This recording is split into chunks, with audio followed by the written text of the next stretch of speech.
오늘 이 메시지 들으신 여러분들에게 주님의 성령이 충만해서 보혈을 지나 하나님 품으로 믿음의 행진을 하는 여러분 모두가 되시기를 기대합니다.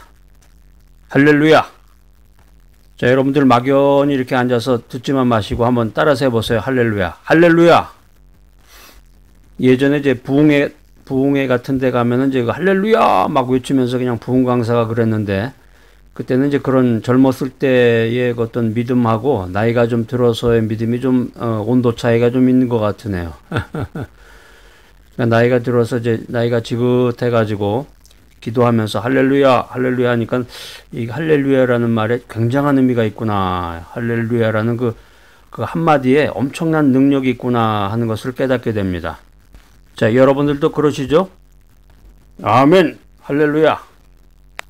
이게 긴가 민가 이렇게 왔다 갔다 오락가락 하지 마시고 여러분들 확실한 믿음을 가지셔야 됩니다. 믿음의 플러그를 꽂고 하나님께 올인하는 귀하고 복된 믿음을 가지시기 바랍니다.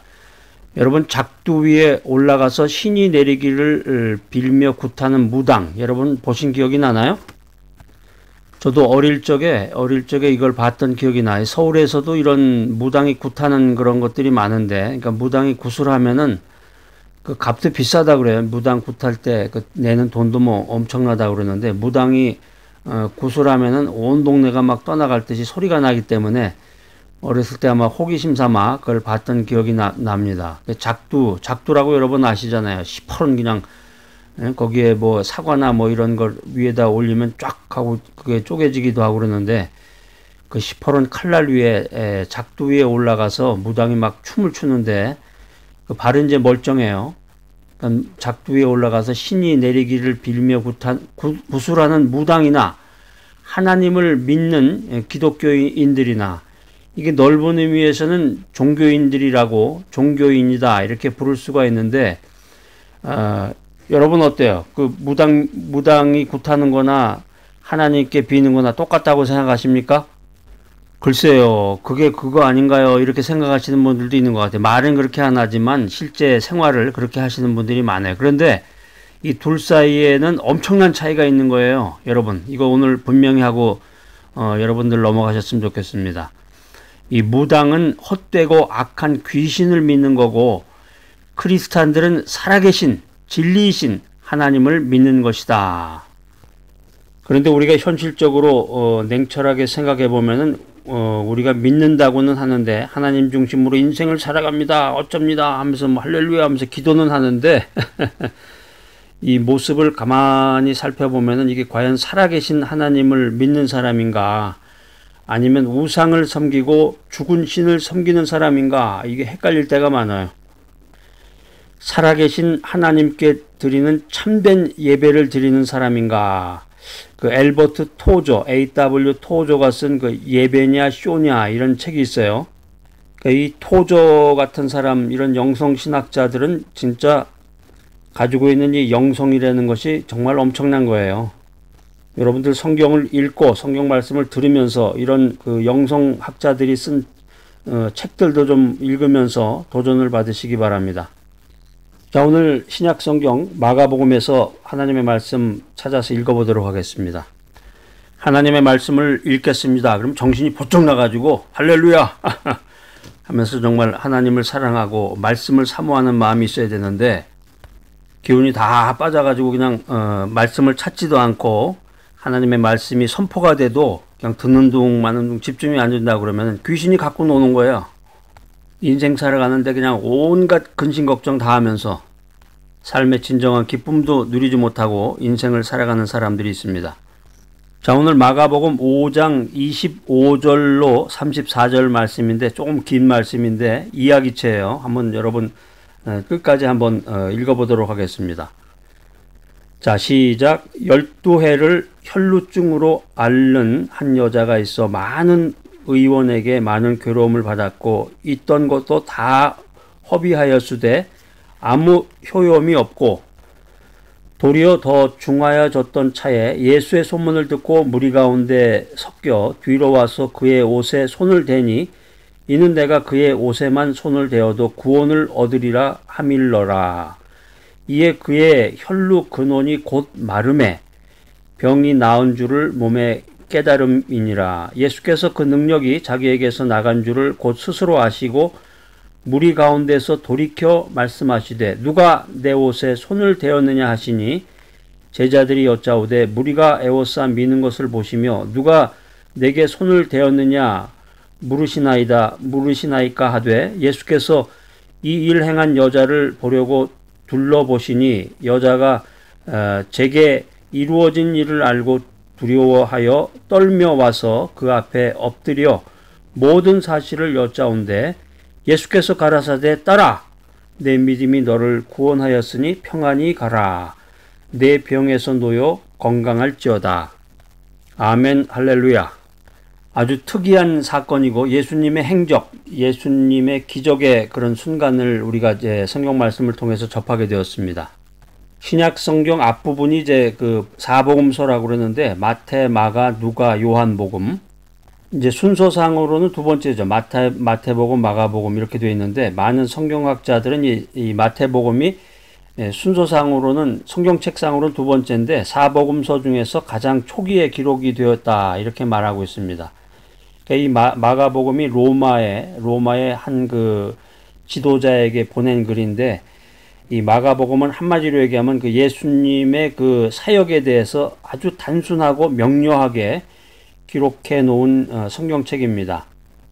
이 마가복음을 보낸 그 이 대상이 이방인 독자들이에요. 이방인들이 보라고 이 성경책을 마가복음을 쓴 거기 때문에 이 로마에 있는 독자들을 위해서 이 글을 썼는데 이방인에게는 그 필요가 없는 족보라든가 이스라엘 족보라든가 뭐 산상수훈이라든가 유대 종파에 대한 어떤 그런 현란한 그런 이론들이 없어요. 그러니까 한마디로 얘기하면 읽기가 쉬워요.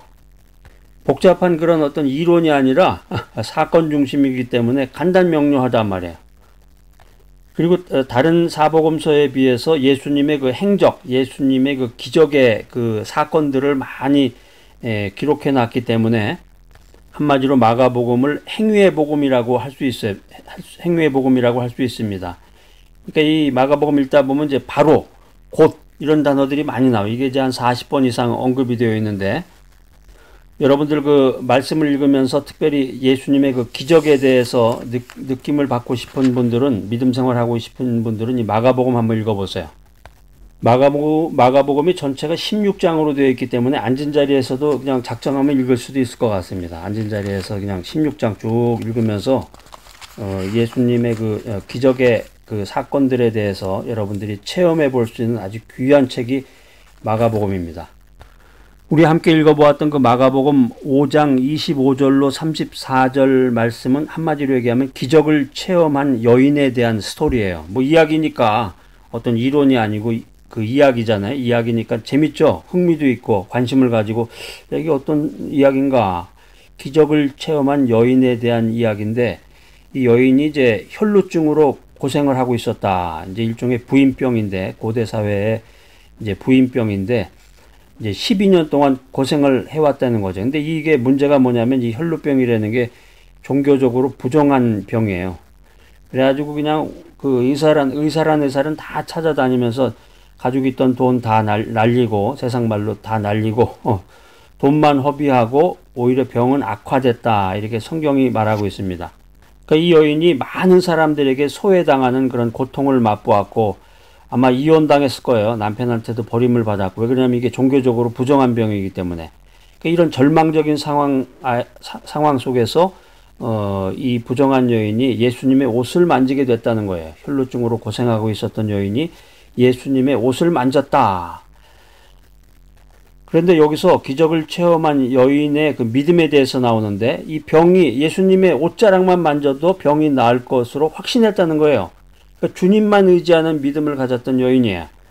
그러니까 이 여인이 그 의사들 찾아다녔는데 뭐 별의별 의사가 다 있었겠죠. 돌팔이 의사도 있고 돈만 받아먹고 뭐 입을 싹 씻었던 이런 의사도 있었고 여러 의사에게 속았던 그녀가 예수님이 병치료를 한다니까 그 예수도 뭐 별 볼 일 있을까 이렇게 의심할 수도 있겠지만은 그런데 이 여인이 달랐다는 거죠. 아, 그렇지 않아. 나 정말 예수님을 믿어. 사람이 한 번 속고 두 번 속다 보면 실망하고 낙심하게 되는데 이 여인의 믿음은 달랐습니다. 이 여인의 믿음이 기적을 낳게 한 것입니다. 지출 줄 모르는 끈질긴 믿음이 반드시 응답을 받는다. 성경은 이렇게 말하고 있습니다. 혈루증으로 고생을 하고 있었던 여인이 병이 나을 줄 믿고 확신했는데 솔직하고 진실되게 주님께 고백을 했습니다. 누가 내 옷을 만졌느냐? 이런 주님의 말씀에 이 여인은 솔직하게 제가 만졌습니다. 이런 고백을 하게 됩니다. 믿음 생활, 이 신앙이라고 하는 것은 언제나 이 진실을 기본으로 하는데 내 딸아 이렇게 부르시면서 주님께서 위로의 말씀을 해주시고 주님께서는 그녀에게 평안을 약속하셨습니다. 우리도 믿음으로 나아갈 때, 주님 앞에 나아갈 때 주님 앞에서 솔직하고 진실한 고백을 하는 성도가 되어야 되겠습니다. 진실한 믿음은 기적을 낳는 능력이 있습니다. 여러분, 사람과의 약속, 주님과의 약속을 싹 속이고 배신하고 거짓된 마음으로, 거짓된 믿음으로 주님을 믿게 되면은 반드시 주님의 심판을 받는 거예요. 그러나 오늘 말씀을 통해서 진실한 믿음은 기적을 낳는구나. 진실한 믿음은 기적을 낳는 능력이 있구나. 이런 생각을 가지고 진실한 능력을 갖는 믿음의 사람이 되어야 되겠습니다. 오늘 치유함을 받은 기적을 체험한 여인에 대한 이야기를 우리가 마가복음 5장에서 읽었는데 여기서 이 치유라고 하는 것은 이 건강한 육체적, 정신적 상태로 회복시키는 것을 말합니다. 나이가 많다, 신체가 불구다, 핸디캡이 있다, 이런 한계 속에서도 가능한 한 최고의 건강 상태로 회복시켜주는 것, 이것을 치유라고 하는데 주님께서 우리에게 치유자로 다가오십니다. 내가 믿음이 있느냐?